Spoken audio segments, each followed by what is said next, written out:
Welcome to The Buck Stops Here, the official podcast of NotInHallOfFame.com, and I'm your host, The Buck, Kirk Buckner, owner, operator of NotInHallOfFame.com and its sister sites, the Fictitious Athlete Hall of Fame and the Fictitious Rock and Roll Hall of Fame. One of the processes of doing this website is I've got to talk to some interesting people. One is the late, great Chavo Guerrero Sr., whose autobiography I helped pen, and with the help of Chavo Guerrero Jr., it's probably going to be coming out pretty soon. And with that, I reached out to a gentleman named Kenny Casanova, who is a former wrestler, former manager, and wrestling manager, and he's written quite a few books for some of the wrestlers. And I reached out to him. He's going to help me out with the whole publishing aspect of it. And I said to him, I think we should have a great conversation. You've had an amazing life in business, still are, still doing so many different things, helping out some of the wrestlers. And come on the show and let's have a chat. And he agreed. Without any further ado, here's Kenny Casanova. Mr. Casanova, it's a pleasure. Hey, thank you for having me on. I appreciate it. So first thing I have to ask, actually before we sort of go in, so we first sort of made acquaintance when I reached out to you because you've offered to sort of, with your assistance on an autobiography that I co-wrote with the late, great Chavo Guerrero Sr., and I thank you for that. Hopefully we're going to get everything rolling on that. We got to get that out. We got to get it out. I want to read it. Yeah. Yeah, just waiting on a few pictures from Chavo Jr., and once we have that, we'll be able to sort of put everything in motion for that. But that's sort of where I was doing my research, and I had already discovered you before because I read a book that you co-wrote or ghost-wrote for one of my favorite wrestlers growing up, and still to this day. I mean, I have so many great memories of him, Kamala. Yes, that was our first one. Did a good job with that, getting some eyes on the project. All kinds of people jumped in to help. We had his interview on Steve Austin's podcast, and we did a Kickstarter, and lots of people threw in for that, and it did a super job for him. He made some good money off of it, too. You know, which is fantastic, because it's one of those people who I think, and you would know far better than I sort of feel sort of got a bit of the wrestling shaft, if that makes any sense, because there are certain people who are, their financial income didn't necessarily equate their notoriety, and I always sort of felt that he was one of those people. Right. Yeah. And when I had heard that he had lost both legs to diabetes, that made it even more so because a lot of these guys don't have good retirement funds. They don't have good medical. So that's when I reached out to him. I had played kimchi for him a number of years up and down on the East Coast. Not the kimchi or the Fridays that you would see in WWE or Memphis, but up and down the Northeast, I did some kimchi work for him. And I had heard the news, so I reached out to him and I said, hey, what do you think about maybe we could put your story together? For the same reason that you're saying. I knew he had super notoriety, and he was known around the world, but he just didn't have a whole lot in his bank account to equate that. He didn't monetize it. Just let's get the story together. Maybe we can get a book for you, and you can keep the money for that. Maybe it'll help out. He said, Kenny, let me call one guy. I got to talk to him first. And I'm like, well, who's that? He's like, well, one of my guys. He helps me. He helps me kind of like figure out what's good deals. So I'll let you talk to him. And then he has Coco Beware, the Birdman, call him. So I'm like, yeah, that's the guy you want to talk to, Coco Beware. So I talked to him, and he just pretty much vetted me. He was like, I want you to think of James as being like your grandfather, and how you wouldn't want to screw your grandfather. I was like, no, dude, totally, I'm on the up and up with this. And that's when I started learning more about the publishing business because first idea was let's publish the book and get him a good, advance. But the advances weren't so good. And I started learning, well, maybe we could just skip that and just publish it ourselves and keep all of it. And we figured it all out. And that's what seemed to work for us, that formula. So how did you get into wrestling yourself? So in the early 90s, I was running a comic book store. My goal was to eventually get out of there and teach literature. I wanted to become a teacher. Now I am a high school teacher, actually. So I was working there, and there was a kid in the store that told me he was looking to go to a pro wrestling school. And we talked about wrestling all the time. That was his dream. He wanted to go. And eventually he found a school. And it was out of Elmira, New York, which is very upstate west area. And I started going with him every weekend and meet a lot of wrestlers we never really knew, we never heard of because they weren't on TV all that much. But then every weekend there was a show, and they would bring in a guy who we did hear of, and that guy would kind of seminar us. He would sit and talk to us and tell us stuff. And some of those guys were like Bam Bam Bigelow and Superfly Snuka and the Bushwhackers. And there's a guy named Tom Brandy who would come around a lot. Self-sincere. So all of these guys were showing up, and I was learning a lot from them. While my buddy was he was taking bumps in the ring, and I learned how to wrestle too, but I sucked at it. I mean, I was all right. I just wasn't great. But they were like, dude, you're really good on the mic and stuff. You should manage more. So I learned how to bump and did the whole thing. You know, I was more like, I don't know, maybe how you would picture Raven in WCW or like Bobby Heenan or, I was a manager that bumped some, you know. And I would do mixed tags sometimes and stuff like that, but I didn't do a whole lot of one-on-ones. I did some one-on-ones, but, it sucked. I was looking, I think we're roughly around the same age. I'm 47. So imagine, when did you start watching wrestling? Like, for me, it was 12. Okay, so I don't know how old I was. Very first earliest thoughts of wrestling was something to do with Captain Lou Albano beating on Larry Zbyszko.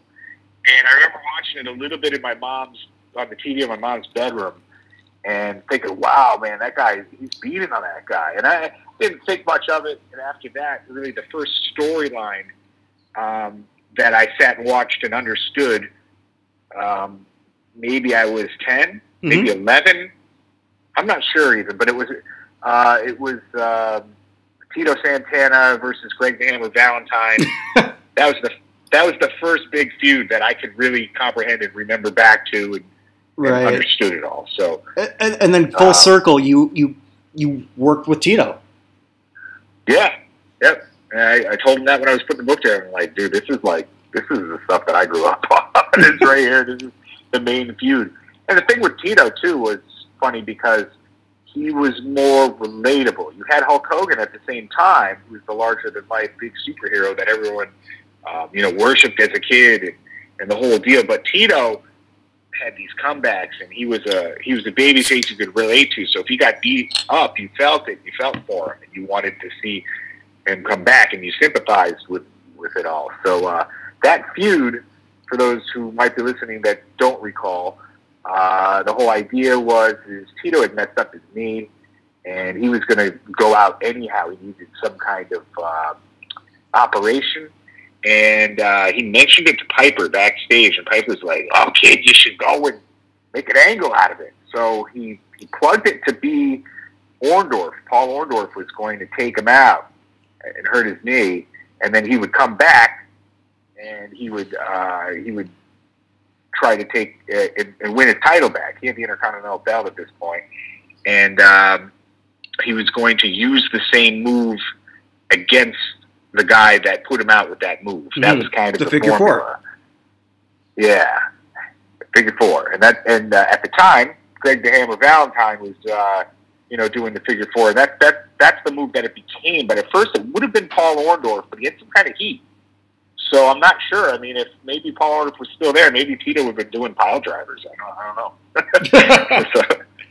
don't know. Not far off. He's not that much smaller than Orndorff. He could have done that.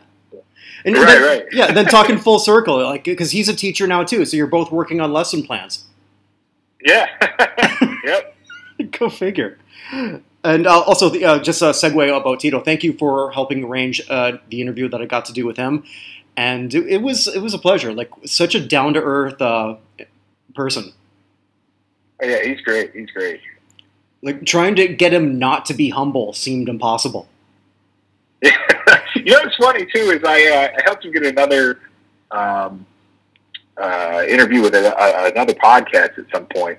And they said to him, and this is the first time I've ever heard that, and I'd worked with him for quite a bit. They were like, "We would like you to pretend you just turned heel. We want you to cut a heel promo." I think it was the first time we cut a heel promo ever. Because, again, for those that don't know, he was babyface since day one and never turned heel. He's one of the few guys that's actually the case. I think that happened with Ricky the Dragon Steamboat. It's funny you bring that up, though. Names, he was one of the very few that ever did that. Because, it's funny you bring that up, because, like, right after I finished my conversation with him, I thought to myself, damn, I forgot to ask him if he was ever a heel. I had all these things listed out that I wanted to ask him, like, where the hell was Tacula, Mexico? And he told me that story. Did he tell you that story? Yeah, he told me that story, how Tacula, Mexico, he said Toluca, and then just, who was it, Finkel messed it up or something? The Fink was saying it wrong. Tacula, Mexico. He would say it wrong. I don't know. I think those guys would drink a bunch of martini and stuff before the shows. Who knows? But, yeah, maybe that was more Lord Alfred Hayes was the martini guy, I think. But, I've heard that. Yeah, he was just mispronouncing the name of it. But I guess at one point, right around the time when Tito was going to break off of Rick the Model Martel from Strike Force, he was pitching it. He wanted to do a heel run, and but Rick Martel got to Vince before he had and pitched the whole model thing, and Vince went with the model idea. It's funny you bring that up, because the first interview that I ever did for the site before I was ever recording any of these was actually with Rick Martel, and he had told me that he pitched that he wanted to be a heel, and if he wasn't going to become a heel, he wasn't coming back. Yeah, and that's what did it. And it seemed from what Tito said, there was a glimmer of hope that he was going to do some kind of heel thing for WWF with Vince, but I think Rick made that ultimatum, and then it didn't happen. But it did very well for Rick, so good for him. I worked with Rick Martel this one big crazy show out of Boston. He was super nice to me. Funny thing was there was no one at this show. Like, the promoter's name was Mike Rush. I don't know whatever happened to him. I think he moved to Brazil or something. But man, this show was 95. Maybe 96, and it had all kinds of people on it for what you would consider an indie show. Mm-hmm. It had Don Callis, who runs Big Time Ups on now. What the hell what's his name then? Donnie Flamingo. Really? His name was Donnie Flamingo on the show. Oh, Donnie Flamingo? I didn't know that he called himself Donnie Flamingo. Yeah, and he had teamed with Rick Martel, and they were driving all around with this new tag team that they were going to push just before Can-Am Connection came, which eventually turned into Strike Force. What the hell's his name? Why can't I think of his name? He was he had the chew on his head in the Attitude Era. He went over to ECW. Oh, Raven? Don Callis, but I don't know. I can't think of his name. I'll think of it in a minute. But all good. Anyhow, they were there, and then Nails was there. Edge and Christian were there before they were called that. They were called Sexton Hardcastle and whatever Christian's name was. I think it was Showtime Christian Cage. Maybe that's what he was called. Yeah. I remember seeing Edge actually in a dark match in Ottawa the day after the Montreal Screwjob. Oh, nice. Yeah. They had a deaf manager with them at this thing. He was deaf. He couldn't hear. Oh. And also, Scotty Too Hottie was there. All kinds of people were there. Dan Severn was there. Magazines came from Japan to cover this thing, but there was nobody in the audience. But man, Rick the Model was so cool. He was just like, I'm going to still go out there, and he put on a great match. And it didn't matter that it was only for a dozen people or something like that. Mm-hmm. Nice guy, but I've never been able to reach him since then. Just never crossed paths with him, and tried to reach him for the book and just wasn't able to do so. So there's nothing in the Tito book from Rick Martel other than comments that he's made in other interviews that I was able to use. So, oh well. But you've managed quite a few other people when you were doing some independent shows in the Northeast. Oh yeah, oh my God, yeah. And that's kind of how I got a lot of contacts. Yeah. Through some of the book stuff. So people that I worked with, King Kong Bundy, I did a bunch of stuff with, Nikolai Volkov, all kinds of people that, were the early If you remember the LJN figures, I worked with most of the LJN No, figures. I know, I'm laughing because, like, when you, for whatever reason, as soon as you said Bundy and then Volkov, that was the first thing that sort of came into my head. Those action figures and those thumb wrestlers and all that stuff. Yeah, just the Bundy figure was great because it was pretty much like a rubber bowling ball, and if you got hit with that, you knew it.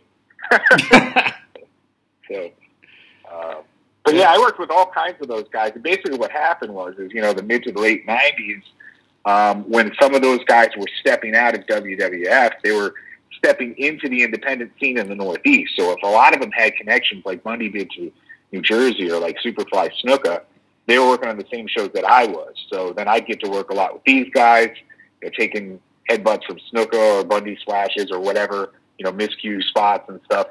So then later on, if, I'm putting a book together, I can call these guys up and they remember me and then I can get more out of them. Mm-hmm. That's what worked pretty well with the book deal. Is, if they think you're one of the boys, they'll talk to you because they know you're not going to bury them or you're not going to expose something they don't want to expose or shed them in a bad light. Right. And they felt more comfortable with me, and I was able to also fill in blanks better. So it's been a pretty easy match as far as, pointing out how writing some of these things could work with me being sort of in the ring with them at one point and now, behind the keyboard. So Kamala was the first, and that went over like really well. And as we've chatted before offline, that was I've actually read that. So the whole marketing campaign certainly got me to read that, and then eventually later on, 5 years later, contact you to help me with our project. Yeah. What came after? Oh, sorry. Go ahead. No, I was just going to say it was basically it was thought to be it was just going to be a Kickstarter reward, But then we sold right through, and people kept wanting them, and we're still found them. So cool. So what came after that? So after that, immediately after that, I started Vader's book, but that's not what came out next because Vader, for one, I don't want to say he was difficult to work with. He was harder to get the stories out of at first. It took a while to kind of get him to break down a little bit more some of the walls and stuff, because I had never worked with him. I worked with most of the WWF guys up in this area, but like he was more south and more west, so I didn't know him that well, and he didn't know me that well, though we had done a couple of shows up here before. So I started doing some stuff with him a little bit, and what would happen was I'd write some, and he would go dark for like 3 or 4 months in a row. I couldn't reach him. I wouldn't hear him, or if I did, I'd get to him and he'd be like, "Hey man, I got some stuff going on. I'll get back to you. Don't worry." He's like, that went on for 4 years. So did he reach out to you first, or did you reach out to him? What was weird? It was on Twitter, I think. Somebody said, "Dude, you should have Casanova do your book." They wrote it. Mm-hmm. And I saw it, so I think I just tweeted him on Twitter. I said, "Yeah, if you want, I'll help you out." And then he responded. He wrote back to me and said, "Yeah, let's talk." And he gave me his number.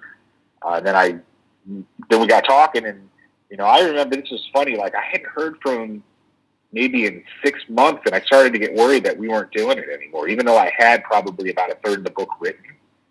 And he calls me up. It was in Graceland. I was in Memphis because I was visiting Kamala for something. And he calls me up. He's like, "Hey, let's get it going again." And then we really went full steam on it, and we finished it. But then, to take a step even further into confusion, he got the diagnosis that he had the congestive heart failure and was going to pass away within 2 years. So then we said, "Well, we got to scrap some of this now and change it because this is going to change the whole end of the book." Because now, and also, he knows he has an expiration date, and that's a very odd thing for any human to have, the knowledge that you're going to pass within this amount of time. What kind of message do I want to send to the world? What kind of loose ends do I want to tie up? What do I want to do to plan for the future, for my son and stuff like this? So we changed a lot. We rewrote the whole thing. I mean, not the whole thing, but we had to put a lot of that in the book.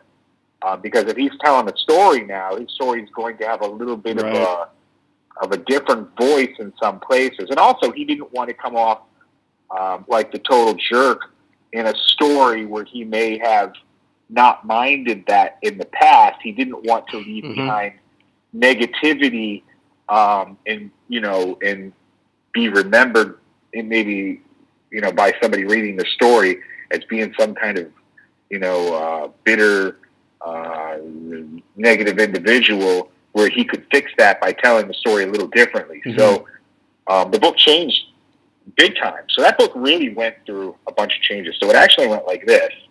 I wrote Vader, then I wrote Kamala, then I started Vader, and then I started Danny Davis. Dangerous Danny Davis, as some people remember, Heart Foundation Connection. Who you also helped me interview. Thank you for that. Great guy. I love this guy. Awesome, yeah. Never met him already, but he made me laugh so hard. Yeah, he's great. And we had a different idea for him. He didn't really want to do a tell-all wrestling traditional book with lots of road stories. He wanted to talk about how he was a bad kid and deciding to take on a good work ethic. Took a job with WWF and worked his way all the ways up from ring crew to being at WrestleMania 3 and one of the main events. So we told that story in a kind of a young adult nonfiction type book. And before I quite finished with that, I started Brutus Beefcake's book. And then they came out around the same time. So it was Dangerous Danny Davis with Brutus Beefcake. Then I did Sabu's book, and then Vader's book came out right around the same time as that. And we just finished Tito's book. And as I was telling you off air, I've got another one that I'm working on now that'll be pretty big. Yeah, no, actually that one sounds incredible. Yeah, going back to the one with Vader, I know exactly sort of what you're referring to. Because as I mentioned earlier, I worked on the one for Chavo Guerrero Sr., and he let me know that he was not well. He didn't actually tell me how bad it was. So I found out when I was actually in a work trip for my then regular job. I now can do this full time. So I found out on TMZ he died. Oh, yeah. And so that explained, like, because he called me 2 weeks before, and he was so contrite. And he said, things aren't going well. And then he said, like, okay, everything's done, but I feel bad about some of the things I said. Yeah. So I changed a few things, and he saw that and said it was good, and then I didn't hear back from him. Obviously now I know why. Yeah. And now I'm dealing with his son, and I guess just needed some time. He just needed some time to process all of that. And so Chavo Jr. and I we're working on that together. But yeah, when you said that all that stuff with Vader and that he had to change a whole bunch of stuff, like your anger goes away so quick when you know that it doesn't matter anymore. Right. And a lot of that goes typical human nature. You figure down the road, I could always fix that if I wanted to. Mm-hmm. But now you have that, like I said, expiration date. You might not get to that unless you start to fix that now. And I think that was kind of the idea. So it's funny too, because Chavo's come up in a bunch of stuff that I've done in the past. I mean, he wrote one of the forwards for Kamala. Tito talked quite a bit about him in his book, and now the new project, the guy that I'm doing on, got his roots in Houston wrestling, and talked quite a bit about Chavo working a lot of matches with Gino Hernandez, and he talks a lot about Gino's death. So Chavo just keeps coming up. Yeah, and it's just one of those characters too. Actually, when I went to go meet him in San Antonio, so I'm flying out of Toronto to go there. And it was the funniest thing, because like they're in Canada, if you're flying to the United States, there's the U.S. border customs already right there, and so they're asking me like, why am I going to San Antonio? And I just said the truth. I mean, I'm going to meet up with the person whose book I'm ghostwriting. Who's that? Okay, yeah, Chavo Guerrero Sr. And then he stops him. He says like, I remember watching this guy in Houston. And he's just going on and on. Meanwhile, there's like 100 people behind me. And he's just telling me all these stories, and I'm thinking, like, I was meant to write this. That's great. Yeah. And so, like, when I got there, and Chavo picked me up at the airport, and he just told me, and I told him that it made his day. Yeah, and I've kind of taken it on myself too. As a teacher, I keep pushing others to write these books because I realize I can't do them all. There's no way. And also, man, to get that book in your hand and to see that you were able to have your hand on a project like this and keep these stories from just going to dust. Mm-hmm. Like, that guy's got these stories that he remembers, but when people pass, they've taken the stories with them. But if we're able to sit down with some of these guys and get pen to paper, you're not letting the legend die. In the future, the book's going to last longer than everybody else. So true. I've got a handful of other people like you that have these books, in the works, and guys get them out there, and I keep nagging them. But it's funny. I've got I had too much going on when Ken Patera wanted a book, so I contacted the podcast guy. I said, "Dude, you want to do your own book? I want you to stop your podcast and just interview Ken Patera for 6 months." And that's what he's been doing. So instead of a podcast now, my buddy Simon Gregory, who used to do a podcast called The New Era Podcast, he just calls Ken Patera now and interviews him, and he's taping them all in the interview, and he's transcribing it. And it went from him wanting to help me to now he wants to write the whole thing, and that's what I wanted him to do all along so we can get it done. I didn't have time to do it. So he's taking it on. I'm going to help him get it published in the same thing. Well, that's awesome. I got the same thing going on with another guy that was kind of like a dirt sheet guy. He's doing Curtis Hughes. So he's doing a lot There's a name I haven't heard for a long time. Yeah, so he's doing the Mr. Hughes book. So I got him doing that now. I also got Justin Credible in the works too. We've been working on it some off and on. Same type of thing. Where I said sometimes the guys go dark.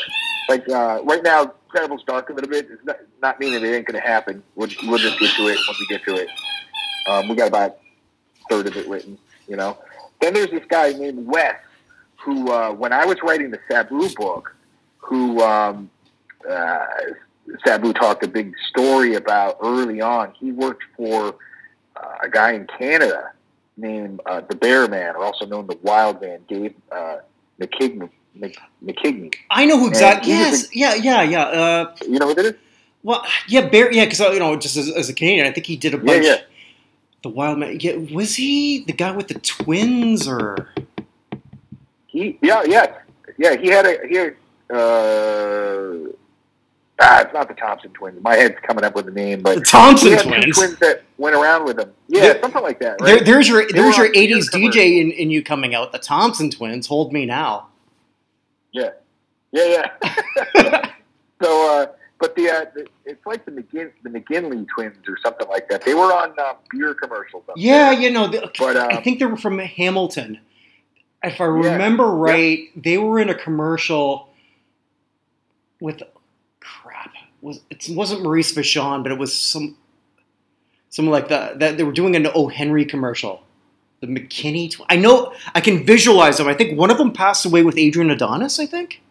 Yes, that's what I was going to mention is that the Bear Man died, from that. They were riding together with Adrian Adonis and the Bear Man, who was a promoter as well as a wrestler. But the Bear Man was called the Bear Man because he had a wrestling bear. Like, he started out at the fair and he bought a bear and taught it how to wrestle. And then a lot of these guys early on that were wrestling bears, like Roddy Piper and all this, they were all this guy's pets that he would teach how to wrestle, and he promoted shows, and he would have one bear match, one girls match, and like a midget match, and maybe a tag match and then a single match. And that's pretty much what he did out in Canada.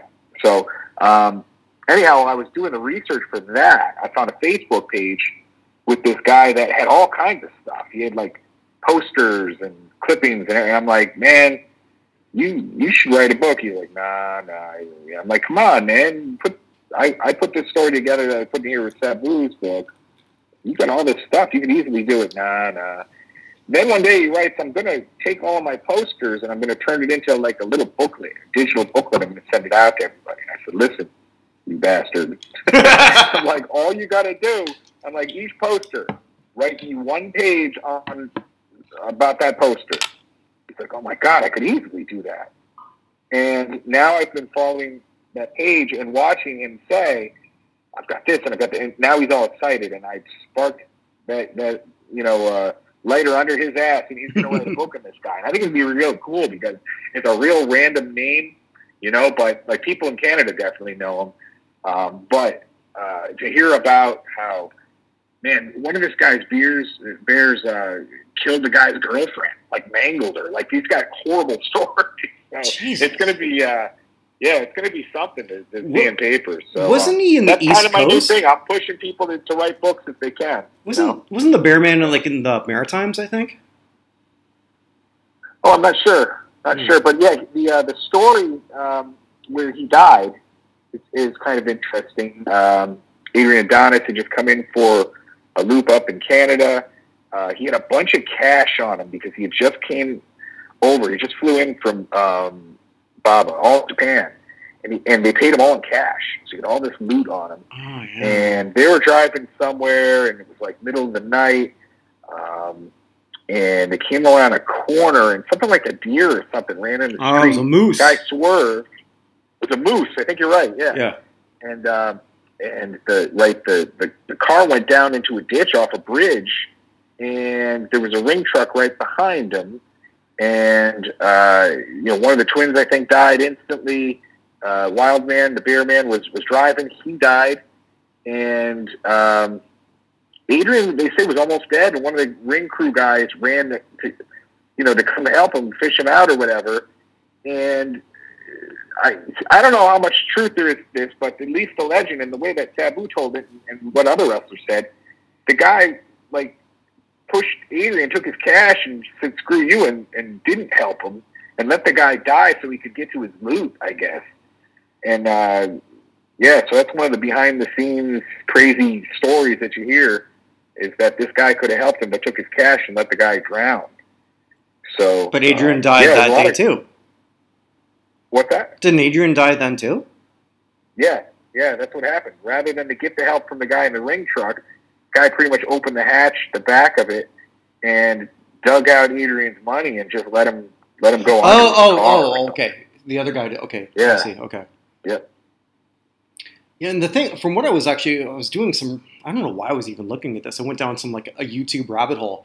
It's like right before that, like, Adrian had lost, like, 100 pounds. He was back to his, sort of, like, New York City weight when he had the leather jacket and all that. Okay, so, yep. Yeah. He was looking good. They said they were thinking that he might even, make a big return and everything was good. He had cut the weight. He was looking good, and then that happened, so... Yeah, I've always thought sort of like he should be in the WWE Hall of Fame, but how are you going to put him in the WWE Hall of Fame when his apex was so homophobic? Yeah. You just can't. What kind of tribute video do you do without sort of putting his best part in, which was that year-long feud with Piper? Yeah. You can't do it. I mean, I don't know, though, because I think you could also liken the gimmick to Goldust. So I don't know that... Yeah, but Adonis, though, did that... Decided. Adonis did that sort of, like, clip where he said, I'm gay. Goldust never did. Right. Too, a funny thing with Adonis, do you remember when he was still in his leather gear? When he was still a leather daddy? I guess if you look back, it's like, okay, yeah, I guess he was village people all along, but yeah. Yeah. So when he had the leather gear, he carried a briefcase around. Relax with Trudy. What the hell was that supposed to be? So check this out. This is super cool. In the briefcase was his scarves. At least this is what they were going to reveal. His scarves and like his new gimmick was in there. And what was going to happen was he was eventually going to have the thing open and people were going to see it and he was going to come out on television. What happened was he got injured just before that happened. They never had the big reveal, even though they had the big tease of the briefcase over and over and over again. And he left, and when he came back, they just said, well, no one's going to remember that anyhow. We'll just bring it back in the new gimmick. So the tease happened, but there was never a reveal. And then there was a break, and then he just came in as adorable Adrian. And it's funny you bring that up, too, because I remember there was a Piper's Pit where he sort of comes out in the bleach blonde and then the weird bows on his hair and in the bows too. Just for people who didn't see it, it's not like a bow for your hair. It's like a Christmas bow, something you put on a Christmas box. It was like if you were going to be sort of like here's the rudimentary kit. If you're going to be a 1986 stereotypical homosexual from what you think they are, right? And he just did that, and he gave Piper the leather jacket. Not at the time, I had no idea that they were like super close friends. And like after talking with Chavo Sr., like realizing that was part of that little LA crew too that they had. Oh yeah, yeah, because Chavo and Adrian went way back too. The leather jacket to Piper? Is that what you said? Yeah, on a Piper's Pit. Oh, okay. Yeah, so I don't even remember seeing it. I just sort of like felt again down a YouTube rabbit hole, sort of watching all this other stuff and how that sort of like came out and.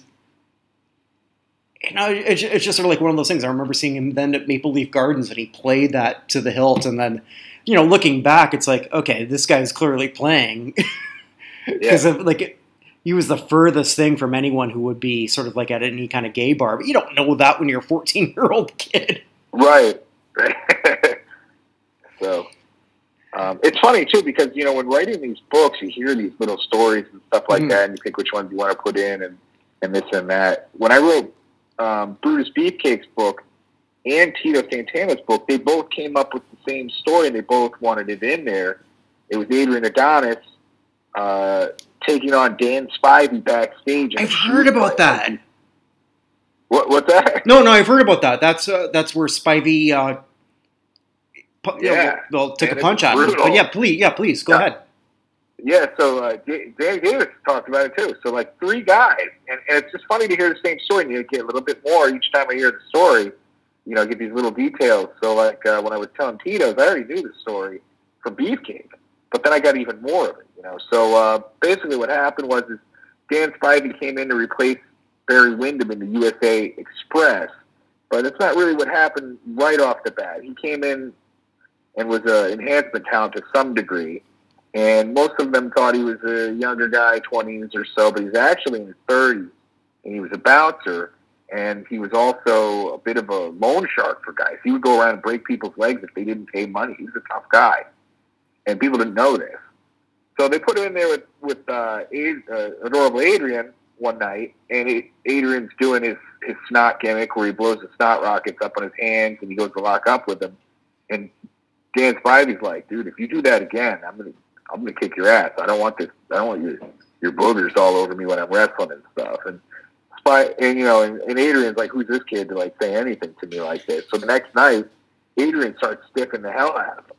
And he's like, listen, I'm telling you, you take liberties with me one more time, I'm gonna lay you out. And they were booked somewhere, and Spivey just let him have it.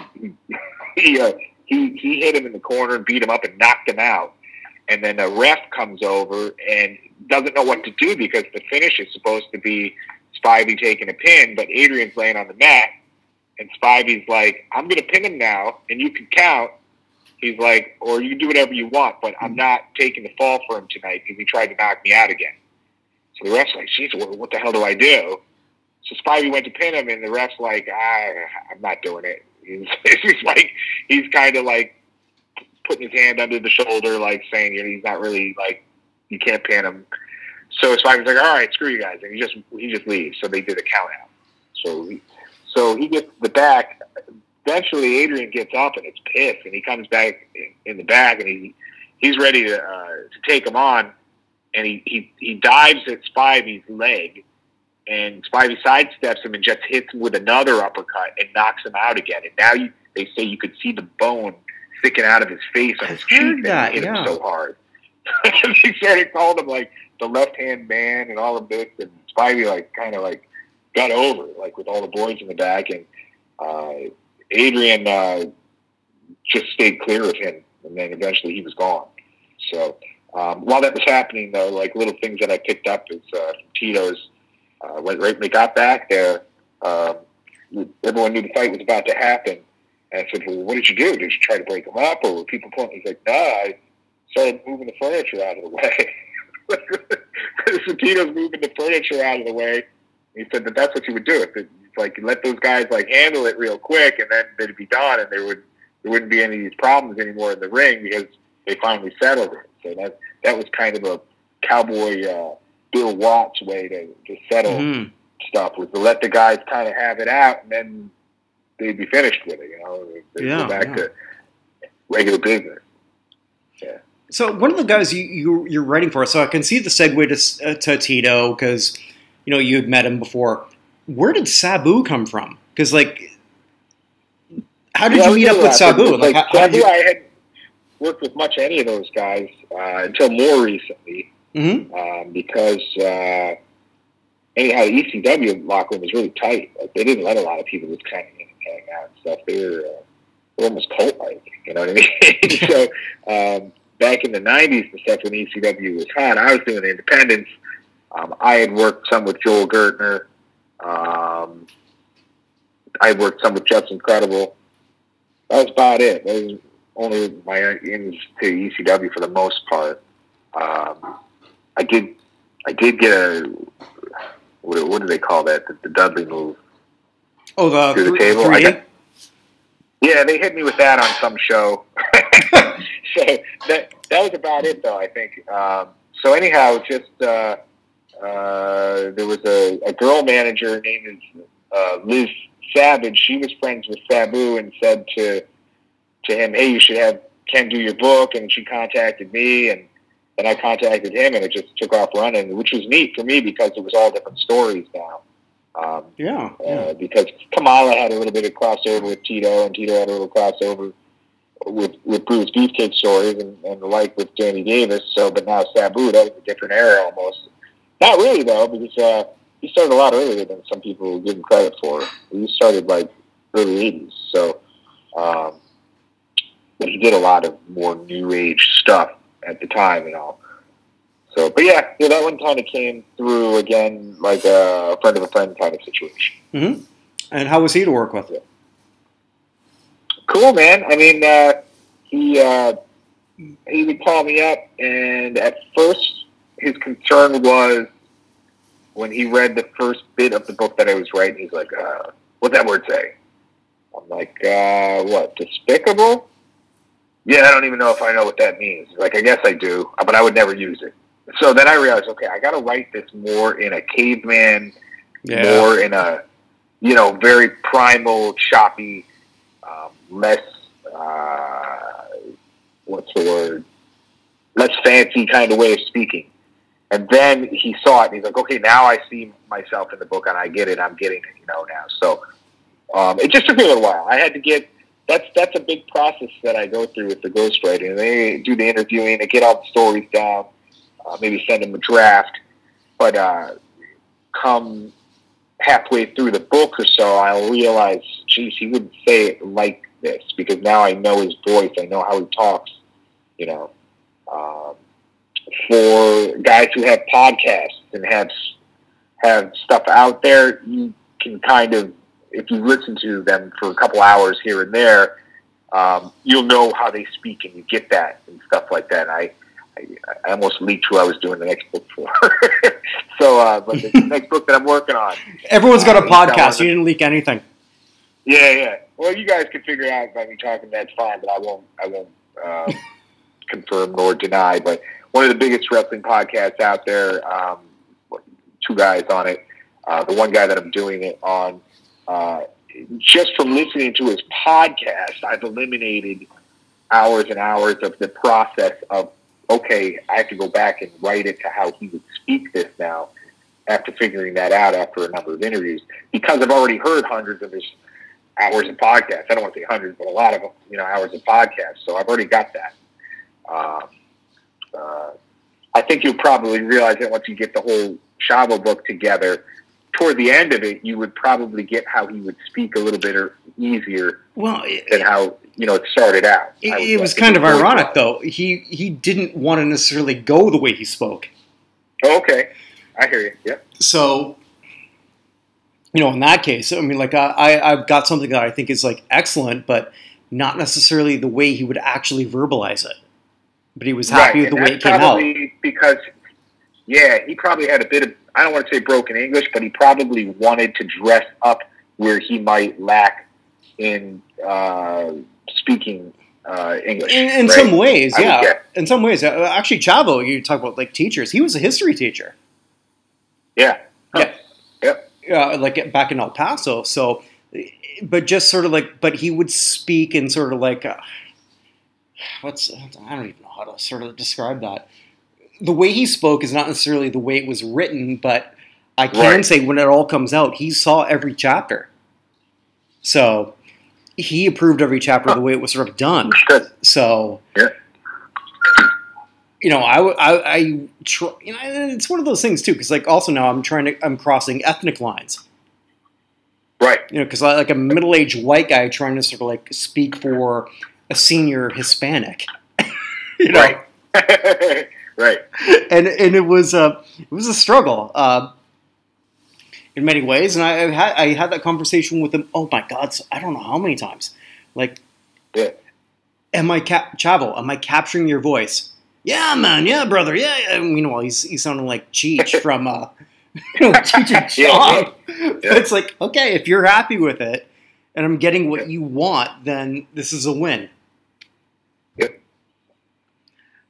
So closing off, I want to ask, what would be sort of your dream get to sort of if you were to do sort of like to help another wrestler?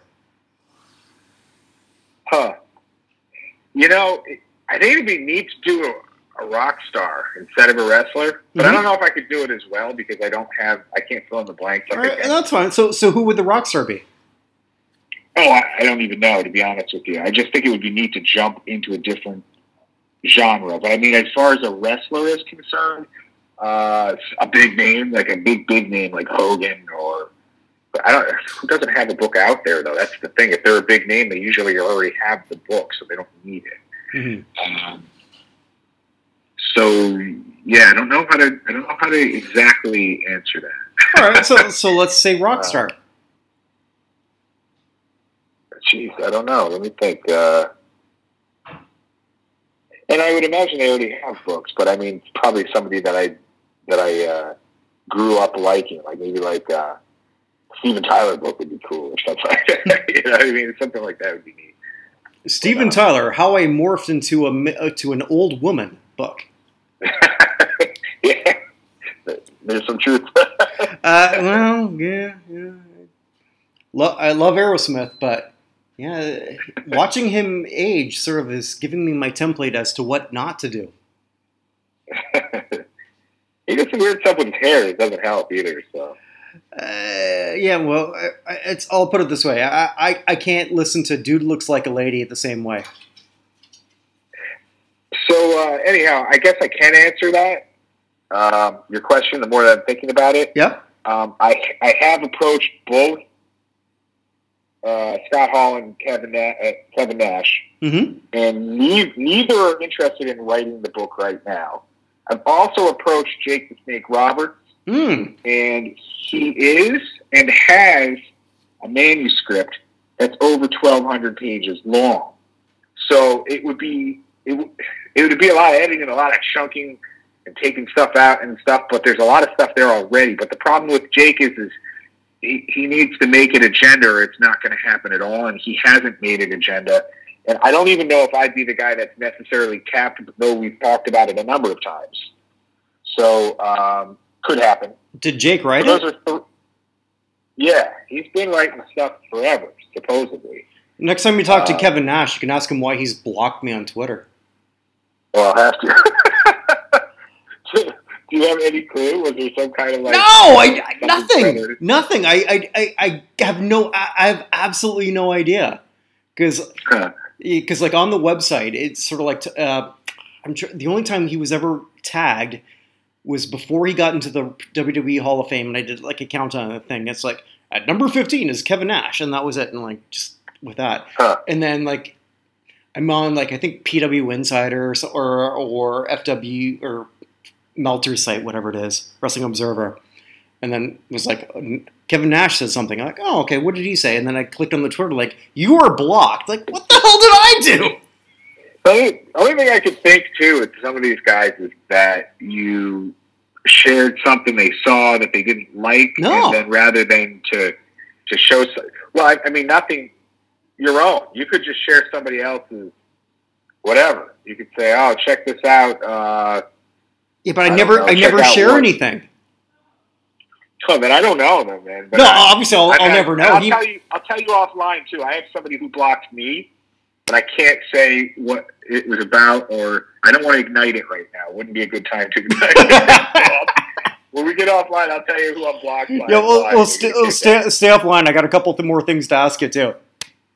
All right. Well, Kenny, this has been great. I thank you again for all the help that you're sort of giving me in the future, and thank you for everything that you've done for some of these people that we grew up watching.